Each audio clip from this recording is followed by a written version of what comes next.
Hello, good evening. Last video में क्या किया था, फिर से चलेंगे हम W3 स्कूल्स और आगे देखते हैं माई एसक्यूएल फंक्शंस को कंटिन्यू करते हैं और चलते हैं हमारे माई एसक्यूएल फंक्शंस।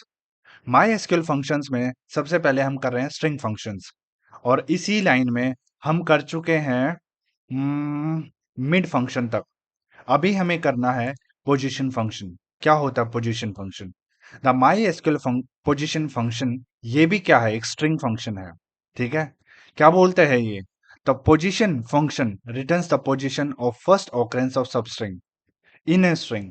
मीन्स किसी स्ट्रिंग के अंदर किसी सब स्ट्रिंग को अगर ढूंढना है या पूछेंगे उसके बारे में कि उसकी पोजीशन क्या है, तो हमें किसकी जरूरत पड़ेगी? पोजीशंस की, पोजीशन फंक्शन के। ठीक है, और ऑलरेडी हम क्या पढ़ चुके हैं, लोकेट फंक्शन पढ़ चुके हैं।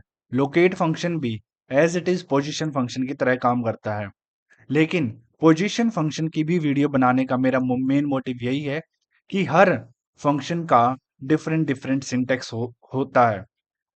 हो सकता है उनका काम सिमिलर हो, लेकिन हर फंक्शन अपनी तरीके से उनको कॉल करता है। डिफरेंस देखते हैं हम क्या है ऑलमोस्ट। अभी देखो सिंटेक्स क्या है पोजीशन फंक्शन का।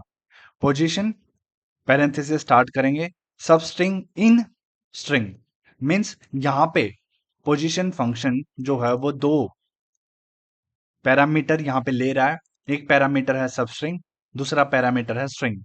मीन्स फर्स्ट पैरामीटर जो भी है वो हमारा क्या है, सब स्ट्रिंग है। पैरामीटर वैल्यू देखो क्या बोलता है कि जो सब स्ट्रिंग है वो रिक्वायर्ड होना चाहिए। मीन्स देखो, the substring to be search in the string, मतलब इस सब स्ट्रिंग को हमें मेन स्ट्रिंग के अंदर ढूंढना है। और ये पोजीशन फंक्शन जो भी सब स्ट्रिंग है उसकी इस मेन स्ट्रिंग में पता चल जाएगा कि किस पोजीशन के ऊपर है। यही हमारा कौन सा है, पोजीशन फंक्शन। और दूसरा पैरामीटर है जो हमारी एक्चुअल ओरिजिनल स्ट्रिंग है, तो ये भी रिक्वायर्ड है। मीन्स हमें डालनी ही डालनी है स्ट्रिंग, नहीं तो या तो एरर आएगा या कुछ और। ठीक है, मीन्स डिस्प्ले नहीं होगा।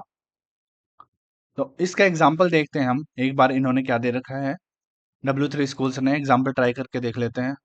देखो, इन्होंने एग्जाम्पल दे रखा है कि मीन्स हमें पोजीशन, देखो सबसे पहला पैरामीटर है जो हमारी सब स्ट्रिंग वाला पैरामीटर है, उसके बाद ये इन कीवर्ड है, उसके बाद हमारी जो मेन ओरिजिनल स्ट्रिंग है। मीन्स हमें इस थ्री थ्री को इस वाली मेन स्ट्रिंग में ढूंढना है कि वो किस पोजीशन में है। और दूसरी चीज कि जो भी मीन्स ये जो जब भी मैच हो जाएगा, तो हो सकता है कि ये थ्री किसी और पोजीशन पे हो, लेकिन जैसे ही फर्स्ट ऑकरेंस होगी हमारी एक्चुअल पोजीशन वही हमें बता देगा कि ये किस पोजीशन के ऊपर है। हमें पता है कि किसी भी स्ट्रिंग जो हमें हमारे डेटाबेस में स्टोर होती है या फिर उसकी वैल्यू होती है कि उसकी जब हम इंडेक्सिंग करते हैं तो हम कहाँ से स्टार्ट करते हैं, लेफ्ट से करते हैं। मीन्स डब्ल्यू की पोजीशन क्या है, 1 है। 3 की पोजीशन क्या है, 2 है। एस की पोजीशन क्या है, 3 है। ठीक है, तो इसी तरीके से हमें जब भी हम पोजीशन वाला फंक्शन यूज करेंगे तो ये पता चल जाएगा कि 3 की पोजीशन यहाँ पे w3school.com स्ट्रिंग में पता चल जाएगा। ठीक है, इसको रन करके देखते हैं। तो देखो, तो 3 की पोजीशन क्या है, 3 है। अभी किसी और की भी देख लेते हैं हम। सी की पोजीशन देख लेते हैं एक बार।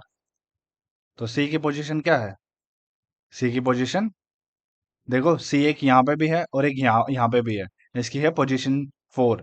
लेकिन जैसे ही ये सी पहली बार इसको मिलेगा तो सिर्फ और सिर्फ पहली बार पहली ओकरेंस जहाँ पे होगी उसी की पोजीशन हमें पता चल जाएगी। ठीक है, दूसरे की पोजीशन अभी हमें पता नहीं चल रही है। ठीक है,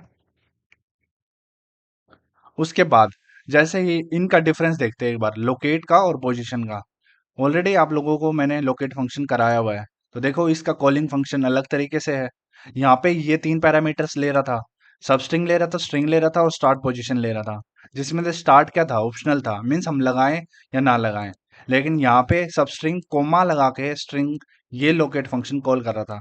और ये यहाँ पे मेन डिफरेंस क्या है कि हम क्या यूज कर रहे हैं, इन कीवर्ड यूज कर रहे हैं, ताकि हमें पता चल जाए ये सब स्ट्रिंग की पोजीशन इस वाली मेन स्ट्रिंग में पोजीशन पता चल जाए। ठीक है, उसके बाद हम दूसरा एग्जांपल देखते हैं जो इन्होंने बोल रखा है यहाँ पे। देखो यहाँ पे इसमें सब स्ट्रिंग क्या है, कॉम। कॉम को हमें ढूंढना है इस वाले स्ट्रिंग के अंदर। तो देखते हैं एक बार किस पोजीशन पे है। देखो पोजीशन है इसकी पूरी की पूरी सब स्ट्रिंग की। अब देखो इसने ये वाला से वाला मैप नहीं किया, लेकिन एक्चुअल जब हमें सब स्ट्रिंग इस पर्टिकुलर स्ट्रिंग में मिल रही है तो इसीलिए इसने एग्जैक्ट पोजीशन बता दी कि आपका ये वाला कॉम का जो स्टार्टिंग है उसकी पोजीशन क्या है, 11th है। मीन्स इससे पहले यहां से यहां तक टोटल कितने कैरेक्टर हैं, टोटल के 10 कैरेक्टर्स हैं, और कॉम आ रहा है हमारी 11th पोजीशन के ऊपर। उसके बाद एक और एग्जांपल दे रखा है इन्होंने, कस्टमर, जैसे इन्होंने टेबल बना रखे कस्टमर्स माइस्क्यूएल डेटाबेस में W3 स्कूल्स ने। तो देखो यहाँ पे जब भी कस्टमर्स नेम में है उसकी इसको चाहिए पोजीशन, जो ए है उसकी पोजीशन चाहिए, तो हमारे पास क्या हो जाएगा, दूसरे वाले कॉलम में पता चल जाएगा कि ए की पोजीशन कहाँ पे है। अब देखो इस कस्टमर नेम का स्टार्टिंग में ये ए यहाँ पे है इसकी पोजीशन। अब और देखो यहाँ पे हमें ढूंढना क्या है, ए ढूंढना है, तो इससे पहले ये सारे सारे कितने हैं, ये 12 कैरेक्टर हैं। मैं आपको दिखा देता हूँ कि एक्चुअल कैरेक्टर काउंट करके यहाँ पे एक बार।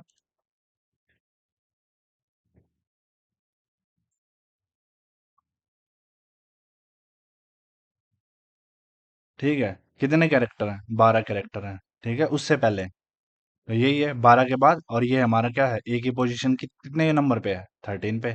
तो ये वाला फंक्शन पोजीशन बिल्कुल सेम है लोकेट फंक्शन के तरह, बस सिमिलर है, कॉलिंग किस हिसाब से होगी, कितने पैरामीटर वो लेगा।